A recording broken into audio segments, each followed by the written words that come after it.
네, 안녕하십니까. 토크아티즈를 맡고 있는 지식 큐레이터 고우성입니다. 오늘은 SSD와 하드디스크를 어떻게 가장 코스트 이펙티브하게 잘 사용할 것인지, 요새 왜냐면 이제 워낙 IO 인텐시브한 그 세상이지 않습니까? 리얼타임 시대이고요. 그래서 이런 하이브리드 스토리지가 각광을 받는 것 같습니다. 그래서 오늘 델 하이브리드 스토리지에 대해서 델 코리아의 민문성 차장님 게스트 모셨습니다. 안녕하세요. 네, 안녕하십니까. 네. 자, 일단은 이제 하드디스크는 다 알고 있는 거고, 네. 요새 플래시 스토리지 있잖아요. 네네. 이것이 굉장히 요새 많이 쓰이고 있는데, 이렇게 네. 플래시 스토리지가 이렇게 막 각광을 받는 그 이유는 뭐라고 생각하십니까?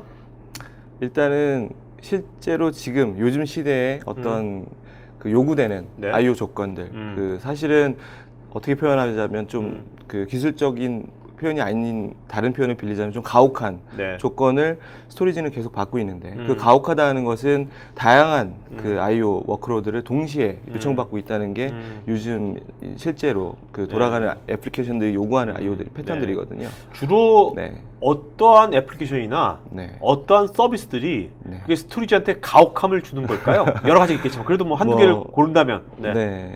일단은 많은 IO를 처리할 수밖에 없는 빅데이터 환경이라든지 네네. 아니면 다양한 워크로드가 당연히 존재할 수밖에 없는 네. 서버 가상화, 네네. 데스크탑 가상화 이런 가상화 환경에서 이제 유저별로 아니면 그 요청되는 처리하는 데이터의 패턴별로 네.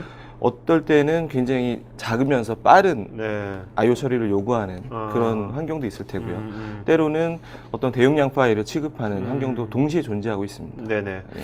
자, 그렇다면 이제 이 스토리지를 둘러서 환경이 변한 거 아닙니까? 네네. 그렇죠? 네. 그렇다면 뭔가 좀 스토리지 시장도 네. 뭔가 변화가 있을 것 같은데 네. 그거 좀 한번 살펴볼까요? 네. 지금 일단 그 엔터프라이즈 스토리지 시장에서 실제로 그 IO를 기준으로 네. 어떤 콜드한 데이터 그리고 그 이 콜드한 데이터라는 거는 한번 쌓아놓고 다시 읽지 않는 한마디로 저장을 주 목적으로 하고 보관을 아카이브라든지 목적으로 예, 백업이라든지. 맞습니다. 그런 기능을 하는 데이터들과 네네. 그리고 더 많은 폭으로 증가하고 있는 네. 연평균 57% 증가율 이렇게 표시가 네. 되어 있는데요. 네. 이런 핫데이터 영역이 가파른 상승세로 지금 상승하고 있습니다. 네. 근데 네. 여기서 보면 노란색 있지 않습니까? 네. 이게 퍼포먼스 옵티마이즈라고 돼 있는. 네네, 맞습니다. 이건 좀 핫과 네. 그 콜드의 중간 정도 된 것 같은데 예, 이쪽은 맞습니다. 굉장히 줄어들고 있는 것 같아요. 네, 전체를 보면 저거는 사실은 그 어떤 디스크의 미디어나 이런 그 스토리지에 네. 어떤 그 보유하고 있는 저장 매체를 기준으로 봤을 때는 과거에 가장 많이 사용하던 일반적인 그 중간급의 워크로드 환경을 지원하는 그런 스핀들 디스크에 국한되어 있는 시장은 사실은 많이 줄어들고 있다고 볼 수가 있습니다. 네. 그러니까 이게 이 스토리지 시장도 네. 요새 다른 사회 현상처럼 네. 양극화가 되는 것 같네요. 네, 일정 부분 그런 네. 부분이 분명히 존재하는 것 같습니다. 네. 자, 그러면 이렇게 콜드와 핫으로 네. 양극화가 된다면 네. 그것이 오늘 말씀하실 그 하이브리드 스토리지의 네. 어떤 출현 배경이라고 우리가 이해하면 되겠습니까? 예, 맞습니다. 네. 그래서 지금 이러한 다양한 환경을 요청받는 스토리지 시장에서는 실제로 어느 한쪽에 집중해서 어떤 제품, 특정한 그 방향의 특정된 제품을 네. 가지고 운영하기에는 사실 무리가 따르기 마련이고요. 네네. 이런 환경 때문에 네. 지금 델에서는 어떤 하이브리드 솔루션이라든지 아니면 플래시 어레이 솔루션이라 그래서 플래시 옵티마이즈라고 표현되는 네. 솔루션을 통해서 이런 다양한 환경을 동시에 지원하고자 하고 있습니다. 네. 예. 자, 그 하이브리드 스토리지가 델에서 예전부터 있었지 않습니까? 네네. 있었는데 그 오늘 네. 특별히 뭔가 최근에 뭔가 이런 쪽으로 새롭게 나온 모델이 있습니까? 네, 일단은 델에서는 네. 지금 이 컴펠런트라고 하는 네. 그 티어링, 즉 그 계층화를 지원하는 모델이 지금 본격적으로 가장 시장에서도 활발하게 판매되고 있고 네네네. 가장 이제 기술적으로도 앞서고 있다고 저희가 말씀드리고 있습니다. 네, 그 제품 중에서 오늘은 사실 그 플래시 옵티마이즈라 아니면은 하이브리드 스토리지에 집중해서 말씀드리겠지만 네. 전체 라인업의 변화가 좀 있었습니다. 네네네. 네. 자, 그러면 오늘 이거 다 얘기할 수 없고요. 네. 자, 아까 여기서 보면 기존에 이제 하이엔드하고 네. 미드레인지에서는 이제 기존에 또 한 것 같고요. 방금 예, 한 것 같고 맞습니다. 하고 있는데 여기 보면 U라고 돼 있는 거, 네. 그 싱글 티어 옵티마이제이션 쪽에 네. 그 소형 쪽인 것 같은데 로엔드 쪽에. 네, 맞습니다. 이게 언제 나온 거죠? SCV 2000이라는 모델이? 출시한 지 아직 불과 한 달이 안 된 스토리지고요. 네네. 지금 좀 전에도 말씀 주셨지만 컴펠런트라는 라인업은 특이하게도 네. 하이엔드 스토리지부터 하이엔드 라인업부터 먼저 그러니까 지금 밑에 보면 뭐 플래그십 모델이라 그래서 네. 자동차에서도 뭐 가장 빠른 자동차를 이렇게 말씀드리고 있는데요. 네. 이제 거꾸로 역순으로 이렇게 출시가 됐습니다. 네, 그러니까 네. 시장에 어떤 그 요청되는 IO 처리라든지 아니면 그 등급을 매겼을 때는 지금 새로 출시된 SCV2000이라는 모델은 네. 어떤 그 리모트 오피스라든지 아니면 어떤 소호 상태 네. 아니면 기존 시스템을 이미 보유하신 그 환경에서 운영 환경에서 데이터를 보관하기 위한 복제용 백업용으로도 DR용이라든지 네 맞습니다. 쓸 수 있는 좀 가격대 성능비가 아주 좋은 엔트리급 모델이라고 보시면 될 것 같습니다. 네. SMBS도 많이 쓸 수 있겠네요. 예 맞습니다. 네. 자, 이번에 한 달 전에 나온 SCV2000 좀 스펙 좀 볼까요, 한번? 네. 예. 보시고요. 네. 지금 화면에 보시는 것처럼 그 2U짜리 일반적인 스토리지 후면에 컨트롤러가 배치되고 전면에 디스크가 24개 또는 12개 3.5인치, 2.5인치 디스크가 탑재되는 네네. 모델이 있고요. 그리고 특이한 점은 동시에 사실 모델명은 SCV2000이라고 해서 대표 모델로 나왔지만 네. 서랍형의 디스크를 84개까지 5U에 장착할 수 네네. 있는 덴스 스토리지도 같이 네네. 출시가 됐습니다. 네. 그래서 어떤 저장 목적에 맞게끔 그리고 내가 처리하는 데이터가 아까도 얘기가 나왔었지만 IO 인텐시브 하느냐 아니면 그 IO가 실제로는 아카이빙성에 가깝고 저장만 네. 하느냐 그 목적에 따라서 구분해서 이제 모델을 선택할 수 있도록 다양한 모델이 같이 나왔습니다. 네. 네.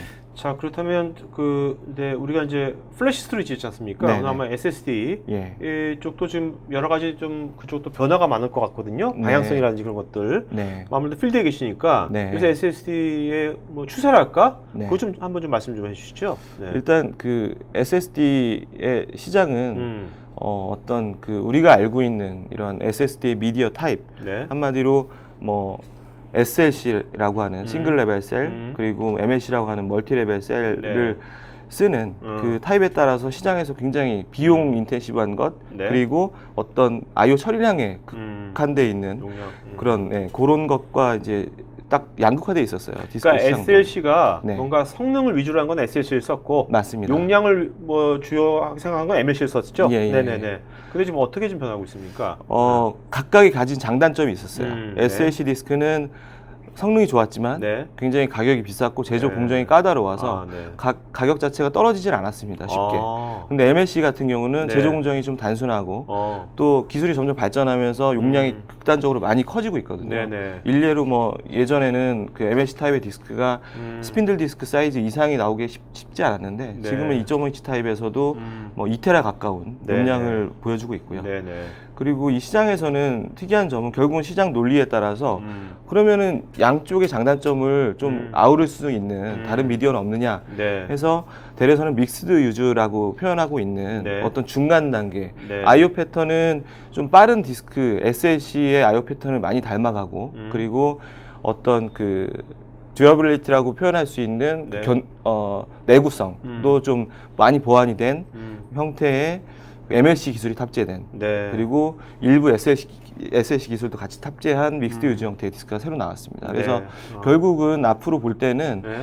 이 시장에서 좀 비싸고 좀 그런 디스크는 당연히 경제 논리에 의해서 좀 밀려날 걸로 네. 보고 있고요. 그러니까 경제적인 어떤 네. 수율이라 못 받침되는 것들은 네. 계속 더 확장되기 쉽지 않겠죠? 네, 네네. 맞습니다. 시장도 좀 좁은 편이고요. 네네. 네.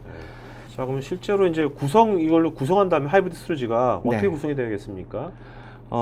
일반적인 그 하이브리드 스토리지 그리고 이 SSD를 장착한 그리고 일부 또 스핀들 디스크도 같이 네. 장착해가지고 쓸 수 있는 디스크는 6팩씩 대래서는 뭐 SLC 디스크, MLC 네. 디스크를 장착 가능하고요. 네네. 좀 전에 소개드렸던 믹스드 유즈 형태의 디스크만으로도 장착이 가능합니다. 12개를 다? 네, 네네. 맞습니다. 이런 그 디스크는 6개 단위로 늘어나고 네. 이제 뭐 증설하거나 뭐 향후에 이 종류를 선택할 수 있지만 실제로는 어떤 종류의 디스크를 몇 개를 더 꼽고 덜 꼽느냐는 그 운영하는 환경에서에 맞게 커스터마이징된 구성이 가능한 거고요. 네. 그 외에 용량이 필요한 부분은 스핀들 디스크를 통해서 이제 용량을 확보할 수 있는 그런 구성이 되겠습니다. 네. 자, 아까 이제 이것에 쓰이는 용도가 앞으로 적용될 네. 예상되는 것이 네. 뭐 리모트 오피스라든지 네. 뭐 그런 데지 않습니까? 예. 뭐 근데 그런 데 같은 경우 보통 이제 이런 그 기술적인 전문 인력이 잘 없잖아요. 네, 네. 네. 그러니까 이런 것들이 굉장히 거의 설치가 되면 네. 굉장히 안정적이면서 관리가 네. 굉장히 용이해야 될 것 같거든요. 그 포인트는 어떻습니까? 일단 이 하이브리드 스토리지가 추구하는 바는 사람이 더 이상 스토리지의 어떤 기존 아주 커스터마이징된 레이드 그룹을 나누고 디스크 그 레이드 그룹 안에 볼륨을 잡고 네. 때로는 볼륨의 사이징을 아주 세밀하게 조정해 가면서 관리가 굉장히 힘든 네. 이제 한마디로 모든 걸 다 사람이 알아서 하는 과거의 스토리지와는 달리 지금 이 하이브리드 스토리지는 계층화 구조를 통해서 데이터가 상위 계층에서 하위 계층으로 자연스럽게 이동하는 구조를 가지고 있습니다. 자연스럽다는 거는 기계가 알아서 자동적으로 자동화 시킨다는 겁니까? 맞습니다. 네. 그 안에는 그 알고리즘이 있는데요. 결국은 자주 읽고 쓰는 데이터는 빠른 미디어 쪽으로 이동을 하고요. 데이터는. 네네. 네. 그리고 자주 읽고 쓰지 않고 저장하고 이제 박아두는 그런 데이터들은 네. 이제 느린 미디어 쪽으로 네네. 이렇게 이동을 하게 되는 알고리즘이 있습니다. 네. 자, 그럼 아까 SLC, MLC 얘기했잖아요. 근데 네. 이제 아무래도 경제적인 수율 때문에 네. MLC도 지금 진화해가지고 네. SLC, MLC 믹스된 네. MLC가 이미 나오고 있는 거죠. 네, 그렇죠? 맞습니다. 예. 그럼 게스트님께서는 앞으로 그런 믹스된 네. MLC가 앞으로 대세가 될 거라고 보십니까? 개인적인 관점으로. 저 개인적으로는 일단 그 복잡한 구성이 주는 그 스트레스도 상당 부분 있는 거거든요. 네네. 이 IT는 계속 발전하고 있지만 실제로 운영하는 부서라든지 네. 운영하는 인력들이 느끼는 스트레스는 그만큼 같이 증가하고 있습니다. 네네. 그런 부분에서 보면 사실 어떤 복잡한 구성을 통해서 이런 그 좋은 성능을 내고 관리가 굉장히 필요한 부분보다는 어떤 디스크 미디어 또한 좀 단일화된 형태로 가는 게 아마도 좀 그런 방향으로 가게 될 것 같고요. 일부에서 이제 또 다른 채널을 통해서 이 뭐 디스크 제조 벤더사라든지 네. 그런 채널을 통해서 듣는 뉴스는 그 SLC가 수율이 너무 안 좋고 가격이 굉장히 높은 네. 그 선에서 유지가 되니까 이제 그걸 대체할 만한 성능을 가지고 있는 MLC 타입의 디스크라든지 이런 이게 조화된 하이브리드 형태의 디스크들이 나오면 네. 결국은 그쪽으로 시장이 가지 않겠느냐. 그거는 뭐 짧게는 향후 네. 수년 안에 어떤 시장에서의 그 메인 스트림은 좀 변하지 않겠느냐라는 게 좀 공통된 의견이라고 볼 수가 있습니다. 네. 예. 어떻습니까? 지금 뭐 우리 당연히 예전에 그냥 그 뭐 스핀들 디스크만 쓸 때에 비해서 네. 이런 하이브리드를 쓴다면은 네. 굉장히 많이 이제 어떤 코스트 이펙티브 할 거 아닙니까? 네네. 뭐 여러 가지 업무들도 굉장히 많이 할 거고요. 네. 근데 현재 시장에서 우리나라에서 지금 이런 플래시 스토리지가 네. 쓰이는 정도가 한 네. 어느 정도로 보십니까? 일단 전체 스토리지 시장에서는 그 SSD를 장착한 하이브리드 스토리지의 비율은 네. 점점 높아져서 네. 이제는 거의 뭐 50% 가까운 수준까지 올라와 네, 있고요. 네. 이제 또 특이한 점은 그 증가하고 있는 플래시를 포함한 스토리지 네. 시장에서 네. SSD만을 장착한 올 플래시 스토리지가 차지하는 비중과 그리고 일반적인 디스크하고 SSD를 섞어 꽂은 네네네. 하이브리드 형태의 스토리지의 비중을 봤을 때는 네. 거의 훨씬 높은 비율로 제가 그때 기억하기로는 한 70% 이상의 비율로 하이브리드 스토리지가 시장 점유를 하고 거의 있습니다. 8대2나 7대3 정도? 네, 맞습니다. 네. 네, 그 이유는 당연히 결국은 또 비용 문제가 또 네네. 나올 수밖에 없는데요. 왜냐하면 그 올 플래시 디스크는 당연히 높은 가격을 유지할 수밖에 없고요. 디스크 네. 미디어 가격이 떨어지지 않는 한. 네. 지금도 계속 떨어지고는 있지만 그 속도는 뭐 예측할 수가 또 없으니까요. 그래서 거기에서 얻는 어떤 하이브리드 구성에서의 코스트 이펙티브한 그런 장점들이 또 부각이 될 수가 있겠습니다. 네. 네. 자, 우리가 그렇지만 이제 그 회사의 이제 여러 가지 업무 네. 뭐 그거에 따라 가지고 네. 이런 스토리지 구성 옵션이 달라질 거 아닙니까? 네, 지금 네. 대래서는 좀 다양한 뭐 올 플래시건 네. 하이브리드건 아니면 뭐 완전 이런 그 하이디스크 훨씬 더 많은 쪽 네. 다 이게 가능한 거죠? 예, 예, 그리고 맞습니다. 이제 궁금한 건 그러면 처음에 이제 어떤 업무 때문에 하이브리드 했다가 네. 뭐 업무가 바뀌어 가지고 이런 저 왼쪽으로 가든지 오른쪽으로 가든지 변경을 하려고 그러면 이게 쉽게 할 수가 있는 겁니까? 저 구성 변경 같은 것들이? 네, 쉽게 하실 수 있고요. 네. 이 컴포넌트가 이미 여기 들어오신 분인데 듣고 계신 분이 아시겠지만 굉장히 유연한 구성이 가능해요. 네. 그래서 과거에 이제 전통적인 스토리지가 가질 수 없었던 장점, 즉 다시 말해서 볼륨을 온라인 중에 커스터마이징 한다든지 어떤 다른 디스크 미디어로 이전시킨다든지 하는 것들은 이제는 그냥 서비스를 하면서도 진행할 수 있을 정도의 네. 그런 이제 무중단으로. 네, 맞습니다. 무중단입니다. 그래서 기존에 어떤 내가 원했던 워크로드에 맞는 스토리지를 최초에 이제 도입을 하시고 그 이후에 패턴이 바뀌었어요. 네. 아니면 새로운 프로젝트가 생겨서 이제는 다른 워크로드가 필요합니다. 네. 그럴 때는 그에 맞는 디스크를 장착해서 계속 변형시킬 수 있는 네. 그런 구조로 되어 있습니다. 자, 일단 어쨌든 뭐 올 플래시건 뭐 하이브리드 스토리지건 간에 기존에 뭔가 스피드 디스크가 주를 이뤘던 그런 거에 비하면 굉장히 뭔가 상면이라든지 여러 가지 에너지 세이빙이나 여러 가지로는 굉장히 많이 줄어들겠네요, 그죠? 네네, 맞습니다. 특히 이번에 또 한 달 전에 나온 그 새로운 타입은 또 더 작아진 거 아닙니까? 네네. 그러니까 굉장히 많이 이것이 줄어들었을 것 같아요, 이제 앞으로. 네. 이제 운영 환경에서는 뭐 기존에 도입하는 비용도 있지만 그거를 유지하기 위한 유지 보수 비용 그리고 상면을 또 차지하는 상면 비용 여러 가지 이런 부분을 같이 고려를 해야 되는데요. 기존에 이제 스핀들 디스크로만 구성되어 있는 경우는 어떤 특정 I/O 그리고 용량을 충족하기 위해서 굉장히 많은 거의 뭐 렉을 채우고도 꽉 채우고도 넘는 정도의 구성이어서 같은 구성은 이제 일부 SSD를 장착하고 용량이 큰 요즘에 이제 아시는 것처럼 SSD도 좋아졌지만 NLSAS 그 아카이빙에 특화되어 있는 그 속도가 느린 디스크도 용량이 점점 커지고 있거든요. 네, 그래서 지금 현재 뭐 6테라, 뭐 하반기에는 8테라 디스크도 나온다고 하는데요.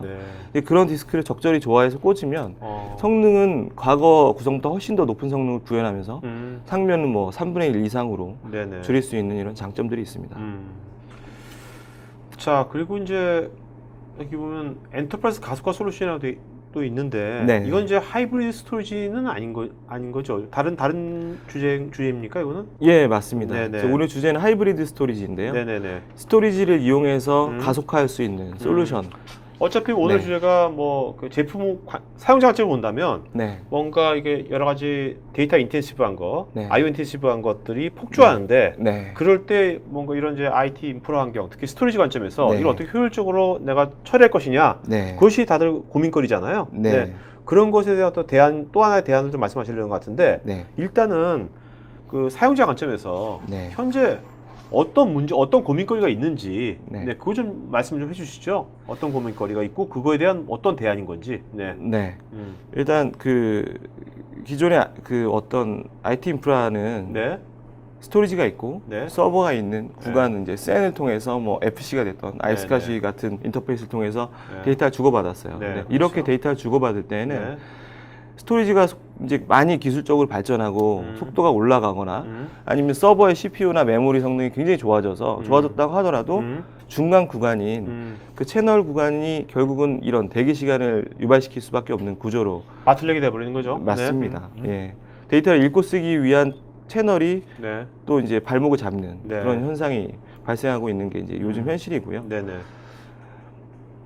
거기에서 이제 뭐 다양한 원인들이 있지만 결국은 기본적으로 중간 FC 센 구간이 가지고 있는 레이턴시라든지 아니면 주고받는 데이터를 엔드 투 엔드로 쓰고 그리고 그 쓴 것에 대한 응답을 서버에서 받는 그 총 구간이 결국 레이턴시로 기록이 되는 거거든요. 그래서 워크로드가 굉장히 중요한 한마디로 I/O를 굉장히 헤비하게 처리하는 애플리케이션들에서는 이런 구조 자체가 발목을 잡는 그런 상태가 될 수가 있습니다. 그러니까 좀 더 구체적으로 그런 고객 사용처라면 뭐 DB 업무를 하는 파트가 있을 거고요, 그죠? 뭐 그런 쪽은 뭐 DB를 수시로 실시간으로 뭔가 조회해야 되고 업데이트해야 되는 데는 굉장히 그런 것이 필요할 거 아닙니까? 맞습니다. 그리고 매번 그럴 때마다 스토리지를 왔다 갔다 할 수 없는 거잖아요. 맞습니다. 그래서 저는 궁금한 게 그래서 요즘 뭐 인메모리 데이터베이스라든지 뭐 그런 거가 나온 거 아닙니까? 서버에서 처리하고자 즉 센 구간을 통해서 센 스토리지, 음. 이제 떨어져 있는 센 스토리지로 데이터를 처리하는 것이 네. 결국은 부담이 되기 때문에 이런 음. 아예 그냥 음. 서버에서 통으로 처리해 버리겠다. 네네. 라는 컨셉으로 나온 게 이제 인메모리 DB라든지 네네. 서버 자체 가속화를 가능하게 하는 음. 일부 플래시 메모리나 디스크를 음. 장착한 이런 형태가 되겠고요. 네네네. 지금 델에서 생각하는 대안은 네. 좀 약간 방향이 다릅니다. 네. 그래서 중간 채널 구간 자체에서 서버 간에 통신할 수 있는 고대역폭 그리고 로 레이턴시의 네트워크를 네. 구축을 하고 네. 서버에 캐시 역할을 할 수 있는 디스크 타입의 메모리를 장착을 하면 이 장착된 메모리 풀들이 각각 이 채널을 통해서 네. 자기들끼리 데이터를 쉐어하게 되어 있습니다. 네, 그래서 네. 이런 구조를 통해서는 결국은 IO가 굳이 스토리지까지 가지 않고 서버 간에 처리하는 데이터도 굉장히 많거든요. 네네. 그리고 자체적으로 부스팅할 수 있는 것도 있고. 근데 이 솔루션의 특장점은 지금 이러한 고대역폭 롤레이턴시의 네트워크 그리고 서버 캐시 그런 그 두 가지 장착을 통해서 리소스가 없는 한마디로 캐시를 장착하지 않는 기존 서버. 기존 서버도 네. 같이 포함시켜서 일부 네. 뭐 파츠라든지 이런 네트워크는 당연히 연결이 돼야겠죠. 그래서 이런 것들 구간을 통해서 수혜를 받을 수 있는 솔루션이 되겠습니다. 네. 네. 자, 그렇다면 이제 기존에 뭐 네트워크는 이제 원지예요, 원지. 네. 원지고 그냥 아까 같이 서버하고 스토리가 있는데 네. 그 서버 스토리 왔다 갔다 하면서 병목이 생겼어요. 예. 그래서 이번에 지금 말씀하신 방식대로 네. 그 플루이드 캐시 셋을 구성하려면 네. 그 실제 사용자는 네. 무엇을 일단 도입을 해야 되는 겁니까? 이제 기존에 뭐를 추가시켜야 되는 거죠? 그럴 경우에 예. 원지 네트워크 있고 서버 스토리가 있어요. 네, 근데 네. 거기 뭐 데이터 인텐시브한 IO 인텐시브한 것이 막 벌어지고 있어가지고 현재 그것이 병목을 일으키고 있어요. 네. 자, 그럴 때 세 가지가 필요한데요. 네네. 일단은 서버에서 캐싱해 줄 수 있는 공간. 공간. 그 공간이라면 디스크 타입의 메모리. 네. NVMe라고 하는데요, 네네. 우리가. 그 디스크 타입의 메모리가 서버에 일부 장착이 돼야 되고요. 그리고 서버 간에 높은 대역폭으로 I/O를 주고받을 수 있는 높은 대역폭이라면 적어도 10G 이상. 맞습니다. 네, 10G 또는 인피니밴드. 인피니밴드. 네. 네, 네트워크 스위치하고 이제 그 연결하는 네네. 그런 것들은 필요하겠죠. 네네. 그리고 스토리지가 그냥 스핀들 디스크로만 구성되어 있었다면 일부 그 서버에서 주는 I/O를 빨리 저장하기 위한 그 캐시 메모리 형태의 디스크가 필요합니다. 네네. 이거는 사실은 그냥 쉽게 말하면 스토리지의 일부 SSD 디스크를 장착하면 돼요. 네. 그래서 지금 말씀드린 세 가지 서버의 캐시 메모리 그리고 중간 연결 구간 네. 그리고 스토리지의 네. SSD 디스크. 자, 서버에 캐시 메모리를 그랬는데 네. 기존 서버에 다시 뭐 그 구멍을 낼 수는 없는 거 아니에요? 막 맞습니다. 안 되면. 네네. 그렇다면 뭐 새로 네. 이런 전용 이거 네. 전용 서버를 네. 뭐 도입을 해야 되는 겁니까? 전용 서버라고 하기는 좀 그렇고요. 네네. 델에서 지금 나와 있는 제품 중에 R720 네. 그리고 지금은 R730 서버가 네네. 이제 주로 판매가 되는데 아, 네. 이 서버들은 옵셔널하게 그 마운팅 기어라고 해서 네. 아까 말씀드린 디스크 타입의 메모리 장착할 수 있는 네네. 슬롯이 마련이 되어 있습니다. 아, 네. 그래서 옵션을 그 선택만 하면 향후에 그 디스크를 추가로 넣으실 수도 있고요. 뭐 처음에 구매 시점부터 그런 점을 고려해서 아예 하실 수도 있으니까. 그런 서버를 아예 구매할 수도 있고. 네, 맞습니다. 네네. 그 고가의 어떤 인메모리 타입이라든지 굉장히 비싼 뭐 요즘 뭐 워낙 비싼 솔루션들이 많아서요. 네네. 그런 거에 비해서는 사실은 일부 파트 그리고 중간 채널이라든지 이런 것들만 보완을 하면서 네. 실제로 향상되는 폭은 굉장히 크게 느낄 수 있는 솔루션이라고 보면 될 것 같습니다. 네. 자, 그러면 기존에 인메모리 DB에 있어서 네. 고가다. 네. 고가인 건 다들 알고 있고요. 네. 그거 말고 그것에 또 뭔가 이렇게 좀 취약한 점이랄까? 좀 부족한 점이 또 뭐가 있을까요? 일단 가장 큰 취약점은 기술적으로는 네. 인메모리 기반의 어떤 솔루션들은 네. 서버에 자체 장착되지 않습니까? 네네. 한마디로 네. 어떤 특정 서버에 장착이 되고 나면 그 서버는 이제 굉장히 어떤 효용성을 누릴 수 있는 솔루션인데 반면에 장착되지 않은 다른 서버들은 오히려 굉장히 그 베타가 될 수밖에 없는 네네. 그런 솔루션이라고 보면 될 것 같습니다. 그래서 좀 방향이 다른데요. 네. 지금 이 델에서는 이런 플루이드 캐시 퍼 센이라고 하는 솔루션이 결국 기존의 스토리지 뭐 티어링을 제공하는 티어 1, 2, 3를 제공한다고 하면 그 위에 상위 개념으로 티어 제로라고 하는 서버에 장착되는 SSD 네. 지금 보시는 것처럼 뭐 익스프레스 타입, 그러니까 음. PCI에 장착 가능한 SSD도 있고요. 그리고 마운팅 기어에 장착하는 SSD도 있습니다. 그래서 네네. 이런 SSD 메모리를 장착해가지고 그러니까 자기들끼리 리소스를 나눠 쓸 수 있는 네네. 거죠. 네. 그리고 심지어 뭐 어. 다른 타사의 제품도 이 풀 안에 들어와서 같이 어떤 가속화된 솔루션을 누릴 수가 있고요. 네네. 그러니까 유연성이 뛰어나다고 볼 수가 네. 있습니다. 그러니까 이기종 서버도. 네, 맞습니다. 네.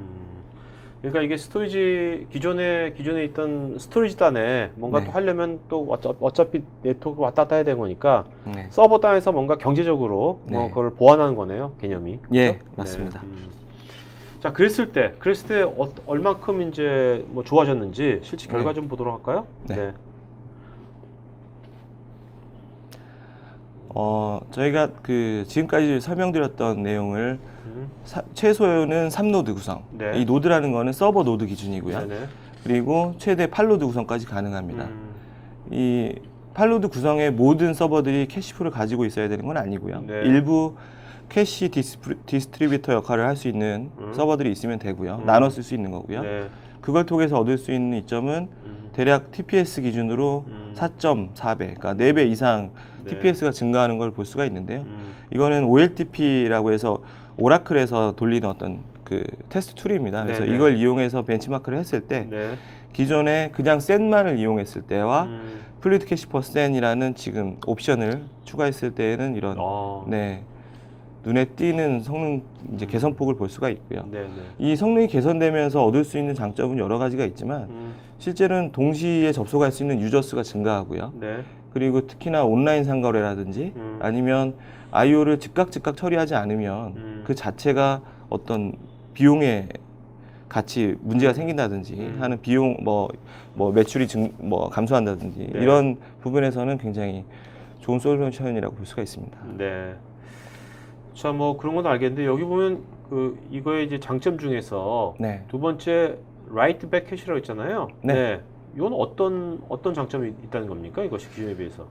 이 캐시풀, 아까 서버에 장착된다고 하는 이 캐시풀이 음. 라이트 백 캐시라고 해서 일반적으로 아시는 것처럼 스토리지에는 컨트롤러가 있고 네. 컨트롤러에 캐시가 일부 장착이 돼서 이 라이트 백 역할을 하지 않습니까? 네네. 한마디로 중간에 헤비하게 I/O가 들어오면 그 I/O를 잠깐 담고 있다가 디스크에 내려쓰고 그렇죠. 근데 그 담고 있으면서 서버에서 바로 응답을 줘가지고 서버에다 계속 I/O를 요청해서 받을 수 있는 조건을 만드는 네네. 그런 구조가 이제 결국 라이트백 캐시인데 그 서버에 장착되는 캐시풀도 라이트백 역할을 할 수가 있습니다. 그래서 스토리지 위, 즉 스토리지와 애플리케이션 중간 네. 단계에서 즉 네. 물리적인 서버에서 한 번 더 캐싱 역할을 해주기 때문에 응답 속도를 극단적으로 높일 수가 있는 구조가 되겠습니다. 네. 그러니까 스토리지까지 안 가니까. 그렇죠. 네. 예. 서버 레이어에서 끝내버리니까. 맞습니다. 네. 네네. 어떻게 보면 이제 세컨 캐시가 된 거네요. 예. 자, 그러면 이제 아까 뭐 일단 이제 컴플레인트 있지 않습니까? 하이브리드 스토리지. 그 예. 잠깐 짧게 브리핑해 주시고 네. 이제 Q&A 시간 갖도록 하죠. 네. 이 컴펠런트 솔루션이라고 표시는 해놨지만 실제로는 컴펠런트가 장착 가능한 다양한 디스크 미디어하고 그 다양하게 장착된 디스크 미디어 간의 계층화를 통해서 다양한 그 I/O 패턴들, 즉 다시 말해서 빠르게 요청되는 I/O와 그냥 저장하고 방치되는 데이터들 네. 간의 유연성 있는 구조를 만들 수가 있습니다. 그래서 이런 구조가 결국은 그 I/O 최적화를 통한 비용 절감으로 이어질 수가 있고요. 이런 솔루션들은 확장성까지 가지고 있어서 일부 SSD 디스크만에 장착한 스토리지들이 확장성에서 발목이 잡히는 부분도 개선했다고 볼 수가 있습니다. 네. 자, 이설님, 며칠 전 기사를 통해 SSD가 온도에 의해 데이터가 소실될 수도 있다는 것을 보았는데요. 네. 데이터 센터가 아닌 곳에서 사용할 수 있을 정도의 네. 자체 공냉 시스템이었는지 여부나 네. 온도에 대비한 델만의 박스 구조는 어떻게 되는지요? 네. 좋은 질문 주셨는데요. 이 델의 그 스토리지 컨트롤러는 사실 뭐 제품 라인업마다 조금씩 다르지만 네. 실제로 발열이 많이 일어나는 거는 그만큼 I/O 처리량이 많이 일어나거나 주위 여건이 좋지 않을 때 두 가지 여건에서 이제 발생이 주로 되는데요. 네네. 이제 I/O 처리량이 많을 때 발열이 심한 경우는 쿨링이 안 되면 당연히 이제 디스크의 온도가 급격히 치솟거나 이런 네. 문제가 생길 수 있고요. 네네. 지금 말씀하신 것처럼 데이터 소실도 분명히 될 수 있는 부분입니다. 왜냐하면 그 자체가 결국은 회로로 이루어져 있고 네, 그런 기술적인 부분 때문에 가능성은 충분히 있는데요. 네. 일단은 그 SC8000 즉 이 델에서 말하는 하이엔드 스토리지 기준으로 말씀드리면 서버의 아키텍처를 굉장히 많이 가져왔어요. 네. 그래서 델의 서버가 가지고 있는 프레시에어 2.0이라는 기술이 상시 온도, 운영 온도가 높은 환경에서도 네. 365일 그리고 네. 극단적으로 높은 환경에서도 몇 시간 이상 지속할 수 있는 그런 네. 기술을 기본적으로 가지고 있습니다. 네네. 그 기술이 녹아 있는 스토리지 제품이기 때문에요. 이제 그런 주위 온도라든지 이런 부분에도 좀 강하다고 말씀드릴 수가 있습니다. 그래서 네네. 저희는 그렇게 대비하고 있고 이제 컨트롤러가 서버 형태를 가지고 있지 않은 어떤 박스에 이중화된 형태로 이제 집적되어 있는 모듈 같은 경우는 네. 뭐 현실적으로 좀 힘든 게 사실입니다. 네, 알겠습니다. 자, 그다음에 온라인에서 이행성님께서 민창님 경무에 시달려가지고 표정이 조금 피곤해 보인다고요? 아시는 분이세요? 예, 제가 오늘 TV에 나오는지 모르고. 네네, 알겠습니다. 예. 자, 윤영식님, 이제 대략 아까 스토리지 않습니까? 셀프로 이제 티어링 해주는 거 있지 않습니까? 네. 자동화 시키는 거. 네. 그런 것들이 이제 앞으로 기술이 발전해가지고 이런 용량 대비 가격이 급속하게 좋아진다면 네. 이 티어링이 나중에 3, 4년 후에도 필요할지 네. 플래시하게 엄청 싸진다면 나중에 네. 필요할까요? 이렇게 질문하셨는데 필요하다고 봅니다. 네, 그 필요할 것 같아요. 저도 필요해 보일 것 네, 같아요. 왜냐하면 그 SSD가 아무리 가격이 떨어진다고 해도 네. 아직까지는 그 스핀들 디스크가 가지고 있는 NSAS라든지 SATA 디스크가 가지고 있는 네네. 그 용량을 커버하기에는 부족한 부분이 굉장히 있고요. 네. 그리고 결정적으로 가격이 싸진다고 하더라도 SSD의 수명이 결국은 데이터 보존성에는 좀 악영향을 주기 때문에 네. 쉽지 않다고 봅니다. 네. 네. 자, 송대승님, SSD의 경우 물리적인 오류는 없지만 정전기나 컨트롤러 오류가 발생할 경우 복구가 어려운 부분이 있는데요. 네. 여러 개의 SSD 중 동시다발적 또는 랜덤 오류가 발생했을 경우 대처 방안 또는 솔루션이 있는지요? 추가로 기존 델 하드디스크 스토리지를 이미 보유 중일 경우 네. 이를 대체하지 않고 네. 함께 사용하려 할 때 네. 구성에서 최적화에 대한 제한이 있는지요? 컴포넌트를 사용하시는 건가요? 지금 그냥 그런 말 하는 델 하드디스크 스토리지라고만 하셨는데요. 예. 네. 일단은 그 계층화 지원되는 스토리지의 경우는 이제 델에서는 컴포넌트 그리고 이퀄러직이나 스토리지가 일부 계층화를 네네. 지원하는데요.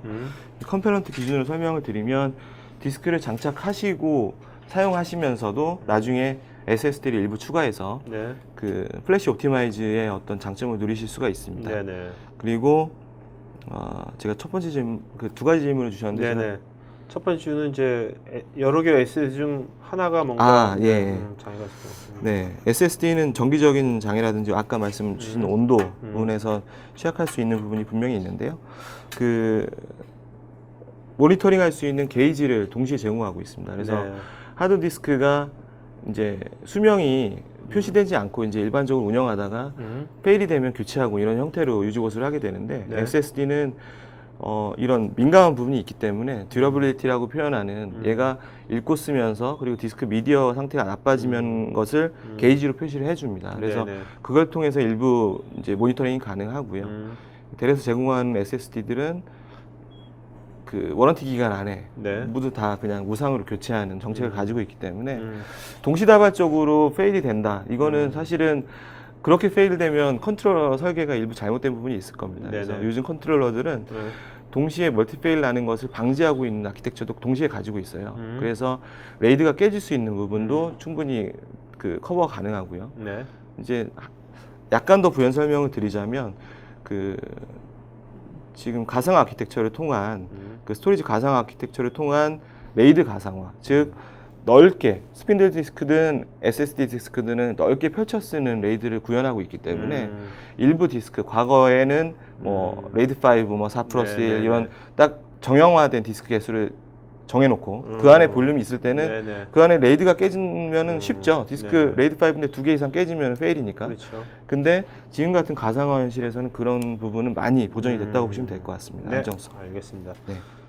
자, 여러분, 그리고 제가 지금 좀 전에 게스트이신 민문성 사장님, 제가 이메일 어드레스 제가 댓글창에 썼으니까요. 나중에 오늘 질문 말고 추가적인 정보라든지 나중에 뭐 지원이라든지 뭐 요청사항 같은 거는 메일로 해주시기 바랍니다. 장경익님, 아까 이제 세 계층으로 그 티어링을 자동 티어링 계층화를 한다고 그랬는데 데이터 타입에 따라 분류를 하는지 아니면 분류하는 소프트웨어가 따로 있는지요? 전용 백업 소프트웨어 같은 거. 네. 스토리지 내부에 들어온 데이터는 스토리지 OS가 모두 모니터링하고 있습니다. 네. 그래서 이 데이터 내용 자체를 모니터링하는 게 아니라 그 데이터가 저장되는 블럭, 이제 일반적으로 블럭이라고 표현하지만 이 가상화 스토리지에서는 저희는 페이지라고 표현을 하는데요. 네. 512K 2메가 단위의 페이지 단위로 계층 간에 이동을 하게 되고요. 네. 그 안에 이 저장되는 페이지뿐만 아니라 이 페이지를 모니터링하고 있는 감독관 같은 네. 메타 페이지들이 있습니다. 네, 이 네. 메타 페이지들은 자기가 바라보고 있는 페이지가 얼마큼 자주 액세스되고 있는지 네. 그리고 네. 언제 써졌는지 이런 타임스탬프 값을 다 가지고 있어요. 네, 네, 네. 그래서 그걸 통해서 내부에서 이 데이터는 올려야 되겠다, 내려야 되겠다. 이거는 물론 그렇다고 다 올라갈 수는 없죠. 왜냐하면 네, 네. 우선순위 또 정해야 되기 때문에 용량 비율을 맞추면서 액세스가 가장 많은 데이터를 위로 올리고 또 없는 데이터는 밑으로 내리고 네. 이거를 무한 반복한다고 보시면 될 것 네. 같습니다. 그것이 예. 뭔가 스토리지에 네. 하이브리드 스토리지의 그 어떤 퍼포먼스에 네. 큰 오버헤드를 주는 건 아닌 거죠. 맞습니다. 그 오버헤드는 실제로 하루에 한 번씩 돌아가는 데이터 프로그레션이라고 하는 그런 잡에 의해서 이런 그 데이터 정렬이 이루어지는데요. 네. 이 정렬은 오버헤드가 아예 없지는 않습니다. 왜냐하면 네. 당연히 데이터가 이동을 하면 쓰고 읽는 것이 그렇죠. 스토리지 안에서 발생하기 때문에 이런 부분은 IO가 가장 없는 시간을 택해서 선택할 수 있고요. 네. 그리고 무엇보다도 하나 더 설명을 드리면 이 스토리지는 지금 제가 설명드린 계층화만 지원한 스토리지가 아니라요. 과거에 지원했던 모든 기술은 다 담고 있습니다. 네. 그 기술이 더 이상 이제 요즘 시대에 맞지 않고 솔루션에 맞지 않다고 판단하기 때문에 한 단계 진보한 스토리지이기 때문에 예를 들어서 이동하는 것 자체가 부담스럽다. 그러면 굉장히 크리티컬하다. 그러면 과거로 돌아갈 수 있습니다. 한마디로 과거의 레이드 방식, 한마디로 프리 얼로케이트 시켜서 미리 공간을 딱 점유해 놓고 포매팅을 해 놓고 데이터를 누적하는 네네. 방식도 가능한 스토리지입니다. 네, 네, 예. 알겠습니다. 자, 그다음에 고대웅님, 초기 대량 데이터 적재 시 멀티티어 구성에서 이머전시 모드가 상태가 되면 빠르게 복구시킬 수 있는 방안이 있는지요? 네, 지금 저희가 티어 계층화 구조로 해서 이제 뭐 티어 1, 2, 3 또는 두 개 티어면 1, 3 이렇게 티어를 가지고 되는데요. 네. 그게 이제 미디어 상관없이 가장 빠른 애가 이제 앞자리를 가져가게 됩니다. 근데 지금 질문하신 거는 데이터가 대용량으로 쏟아져 들어오면 가장 빠른 티어인 티어 1이 서비스를 하게 되는데요. 그 공간이 꽉 차게 되면 데이터를 밑으로 긴급하게 내리는 걸 이머전시 모드라고 해요. 네네. 지금 고대웅님은 이제 저희 고객분이시기도 하고요. 네네. 그래서 아마 이런 경험도 과거에 있으신 걸로 테스트도 하시고 하면서 있는 걸로 알고 있는데, 알겠습니다. 네, 내리는 모드는 지금 말씀드린 것처럼 특정 퍼센트를 넘어서면 밑으로 이머전시로 긴급하게 내리고요. 그걸 방지하기 위해서는 빠른 주기로 리플레이라고 하는 저희 스냅샷 기술을 이용해서 네. 어떤 패턴 단위로 계속 돌릴 수가 있습니다. 그러면 그 패턴 안에 들어오는 기간 동안만 모니터링을 해서 프로그레션을 일으키기 때문에 프로그레션 스피드를 높여서 꽉 차는 한쪽이 꽉 차서 뭐 이머전시 모드가 되는 방향을 방지할 수가 있습니다. 네. 민찬님 뭐 팬이 많으신 것 같아요, 팬들이. 자, 황원회님, 플래시 스토리지도 모든 서버 벤더에 대한 호환성에 문제가 없는지요? 플래시 스토리지요? 네네네. 아까 플루이드 캐시 퍼센을 네. 물어보신 건가요? 아니면? 그거 아닌 것 같아요. 이게 그거 설명하기 전에 나온 질문이기 때문에 네. 그 하이브리드 스토리지 말해서. 예, 아닙니다. 이제 답은 아니다이고요. 왜냐하면 시장은 하이브리드 스토리지를 제공하는 모델과 그냥 올 플래시 타입만을 가지고 있는 모델이 있어요. 이 네. 올 플래시라는 거는 이제 SSD 타입을 제외한 스핀들 디스크는 장착이 불가능한 스토리지들이 있습니다. 네네. 네. 알겠습니다. 허성희님, SSD 사용 과정에서 물리적 수명을 늘리는 방법이 있을까요? 이제 수명을 늘리는 방법은 사실 따로 있다고 볼 수는 없고요. 네. 그래서 이제 저희가 이제 플래시 옵티마이즈 또는 하이브리드 솔루션이라고 해서 말씀드리는 것이 다양한 계층을 통해서 데이터를 저장하게 되는데요.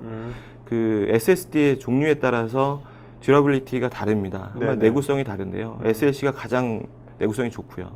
그래서 사실 높일 수 있는 방법은 저장을 가장 듀러빌리티가 높은 디스크에다 저장을 하고 네. 그쪽을 통해서 서비스를 하는 지금 저희가 채택한 방식이 내구성 가장 높일 수 있는 방식이고요. 네. 네, 일부 MLC만을 구성해서 이제 구현한 스토리지들도 있는데 그런 것들은 당연히 어떤 그 데이터 입출력에 따른 내구성은 이제 감소할 수밖에 없습니다. 알겠습니다. 네. 김선우님, SSD는 쓰기 횟수에 따라 오류율이 급격히 증가한다는데 쓰기 데이터 축소를 위한 중복 제거 가능이 있는지요? 또는 다른 해결책이 있는지요? 네, 좀 전에 말씀드렸던 거하고 약간 겹치는 부분인데요.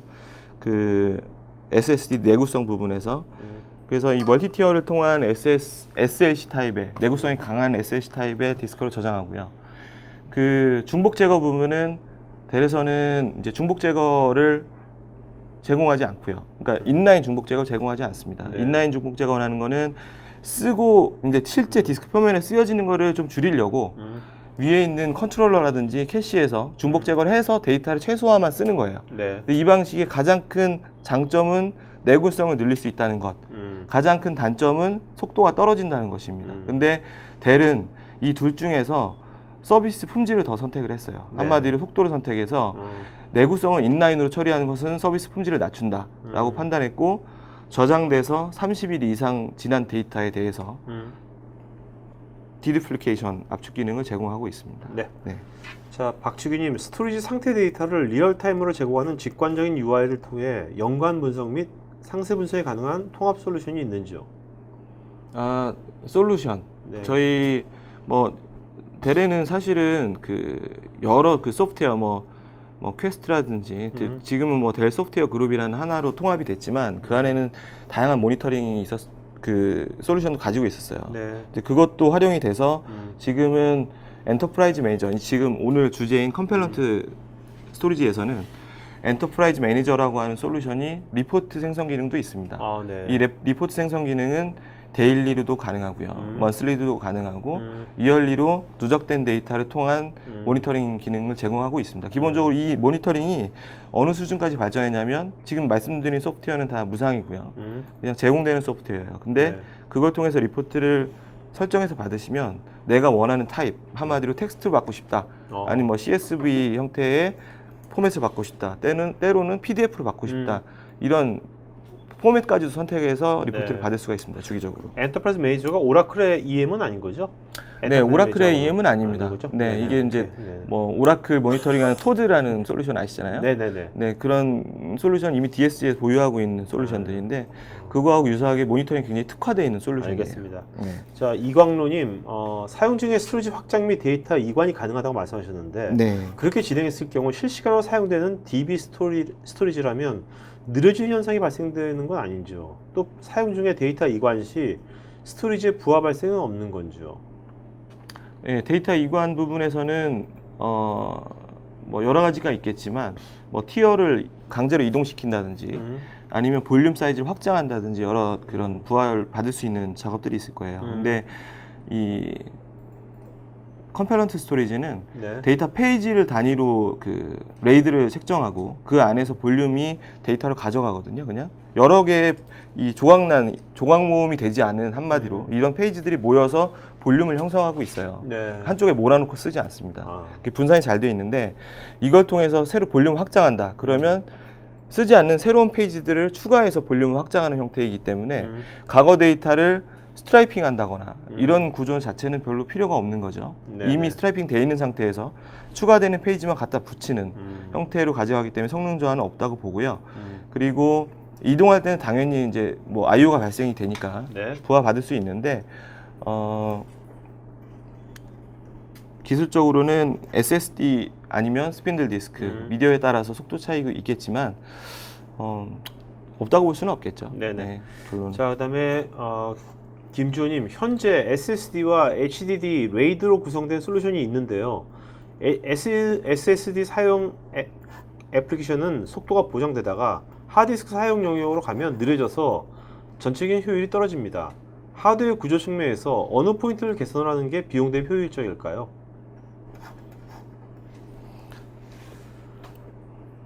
굉장히 어려운 질문을 주셨는데 네네네. 일단은 이 지금 계층화 솔루션은 뭐 델만이 가지고 있는 기술이 아니라 굉장히 많은 벤더에서 네.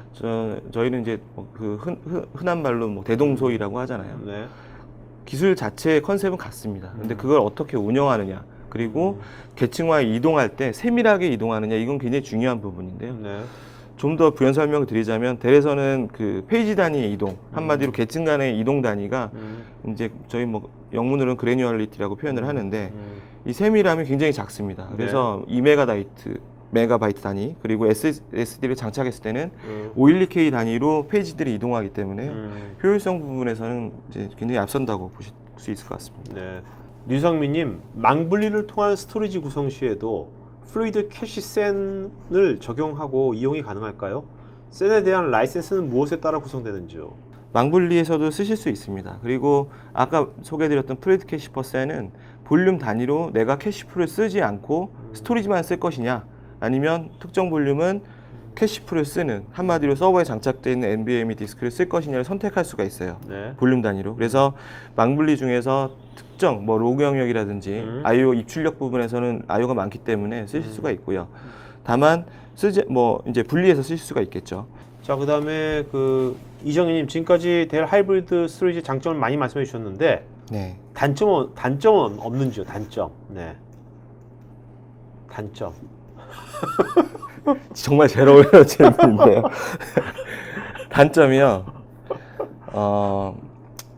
업무 목적에 따라서는 단점이 될 수 있는 부분이 분명히 있습니다. 네. 예를 들어서 사용하고 계시는, 운영하시는 솔루션이 스루풋만을 중요시하는, 한마디로 스트리밍하는 뭐 비디오라든지, 지금 화면 보고 계시지만 이런 비디오 이미지들을 끊임없이 스트리밍하는, 그리고 저장하는 데이터로서는 부적합해요. 네. 왜냐하면 굳이 SSD가 필요 없고요. 네. 그래서 이제 사용하시는 솔루션에 맞게끔 이 하이브리드 솔루션을 채택하시느냐 안 하시느냐, 뭐 일부 사용하시느냐, 이런 것들은 자유롭게 선택하시면 될 것 같습니다. 알겠습니다. 네. 이정수님, 플루이드 캐시 퍼 센 방식은 사실 아키텍처가 오라클 엑사데이터랑 좀 유사한 것 같은데 그런지요? 혹자는 따라한 거 아니냐, 네. 네, 라고 하시는 분도 네. 계셨는데요. 네. 네, 전혀 다릅니다. 이제 엑사데이터는 일단 아시는 것처럼 어떤 그 인티그레이션된 하나로 이렇게 조합된 형태의 솔루션을 제공하고 있고요. 네. 이 가장 큰 차이는 그겁니다. 기술적으로 내부로 비슷하게 뭐 중간 인피니밴드를 사용해서 망 속도를 높이고, 한마디로 뭐 이중화, 삼중화 서버 간의 통신 속도를 높이고, 이런 것들은 비슷한데요. 가장 큰 차이점 두 가지는, 플루이드 캐시 퍼 센은 이미 사용하시는 환경에서도 일부 그 솔루션 일부 파트라든지 하드웨어의 도입을 통해서 구축하실 수 있는 부분이고요. 두 번째는 그 아까 말씀드린 것처럼 베타적이지 않아요. 네. 그래서 뭐 이기종 서버라든지 뭐 타사 서버 것들도 그 캐시풀의 수혜를 받을 수 있는 그 안으로 조인시켜서 이런 형태로 되어 있습니다. 네. 네. 자, 그다음에 박병규님, SSD 저장 구조를 사용하는 시스템은 현재 기관 통신 사업자에게 중요한 KPI입니다. 서비스 정지 없이 기존의 하드디스크 중심 시스템에서 SSD 체계로 변경하려면 어떠한 방법이 있을까요? 일단 그 디스크, 이 컴포넌트한 스토리지는 디스크를 장착하고 그리고 뭐 추가하거나 뭐 때로는 제거하는 경우도 있습니다만, 대부분은 추가하거나 어떤 쓰지 않던 미디어 타입을 장착하고 쓰는 것에 대해서는 전혀 부담이 없습니다. 네. 그 자체가 온라인 중에 모두 처리가 되고요. 그리고 일부 예를 들어서 사스 영역의 디스크를 사용하시다가 한마디로 싱글 티어, 그냥 그 가장 비용 효율적인 형태를 사용하시다가 SSD를 장착하셨어요. 그러면 장착하시고 그 새로 인식된 디스크가 그 상위 계층으로 새로 이제 등록이 되면은 데이터들은 그 등록됨과 동시에 데이터를 가장 상위 티어를 사용하게 됩니다. 어떤 조작이라든지 그 안에서 내가 데이터를 마이그레이션 해야지. 왜냐하면 아까 말씀드린 것처럼 대례 계층화는 볼륨 단위라든지 굉장히 큰 단위의 블럭이 이동하는 것들이 아니라 세밀한 실제 데이터가 저장되는 페이지들의 저장 위치일 뿐입니다. 네. 그래서 기존에는 싱글 티어의 스핀들에 갇혀 있었다면 SSD 디스크 장착하고 거기로 자연스럽게 I/O가 패턴에 맞게끔 움직이는 형태로 이렇게 마이그레이션이 가능하실 것 같아요. 네. 예. 자, 윤성주님, 스토리지 제품에서 델 하이브리드 스토리지로 스왑하기 위해 서버 및 DB 기반 솔루션 말고 자체 솔루션이 있는지요? 또한 델 스토리지 DR 구축 관련 방식 및 동기화 방안은 어떤 방식이 있는지 궁금합니다. 하이브리드 스토리지를 새로 이제 도입하시기 위한 결국은 데이터 마이그레이션, 대용량 마이그레이션이 필요한데요. 솔루션은 뭐 다양합니다. 일단은 저희가 공격적으로 어떤 시장에서 스토리지 새로 내놓은 아니면 좋은 기능의 스토리지를 막 홍보하면서 데이터를 이관하는 것이 결국은 굉장히 큰 숙제거든요. 그래서 저희는 그 숙제를 DSG에서 제공하는 데이터 카피 솔루션이 있어요. 네. 그걸 통해서 데이터 카피를 무중단으로도 처리하실 수가 있고요. 그 외에도 서드 파티로 제공하는 팔콘 스토어라든지 네. 아니면 이런 더블 테이크 같은 솔루션하고도 강하게 협업을 하고 있습니다. 그래서 그런 형태로 가져올 수 있고 스토리지 자체 솔루션으로는 오프라인 형태로 블럭 복제하는 솔루션을 가지고 있습니다. 그래서 마치 저희 스토리지가 서버가 된 것처럼 그래서 기존 스토리지에 붙여가지고 저희 스토리지를 서버로 등록하고 블럭 카피를 하는 형태, 한마디로 완전한 무결성을 제공하는 솔루션이 있는데 그거는 이제 중단입니다. 네. 서비스 중단이 있는 거고요. 그리고 도입 이후에 하이브리드 솔루션을 쓰시면서 DR 동기화 방식은 기존의 컴파일런트가 쓰는 방식을 그대로 계승해서 쓰는데요.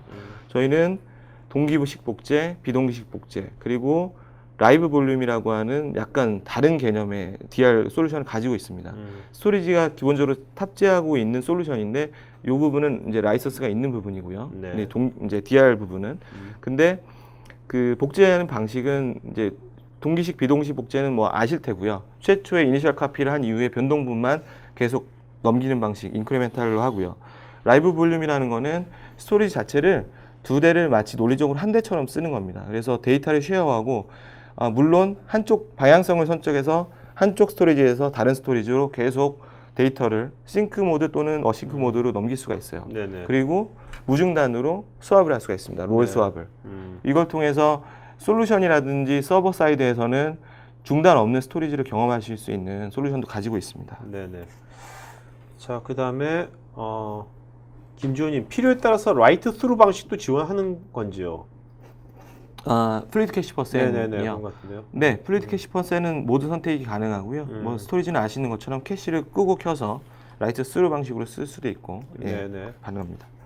장주님, 마이그레이션에 대한 지원이 가능한지요?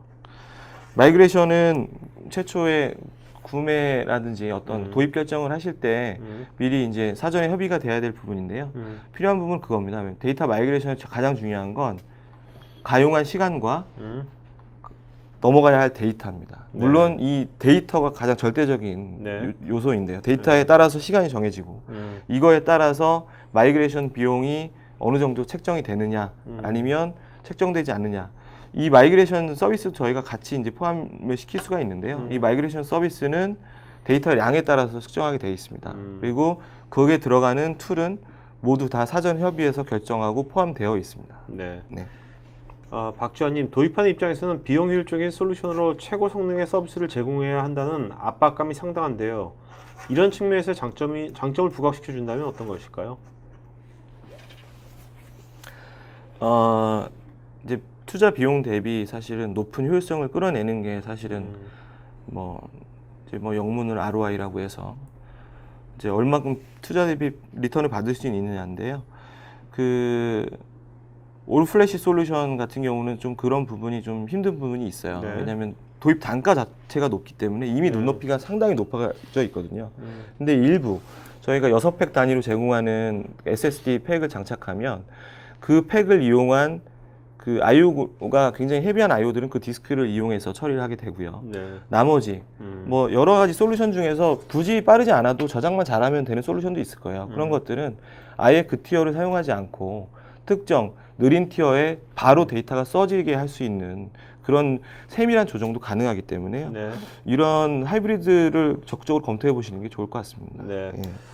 이모주님, 중소기업 전산 담당자인데 재무 담당자에게 사달라고 조른다면 어떤 타당한 사유가 있을까요? 네? 타당한 사유요.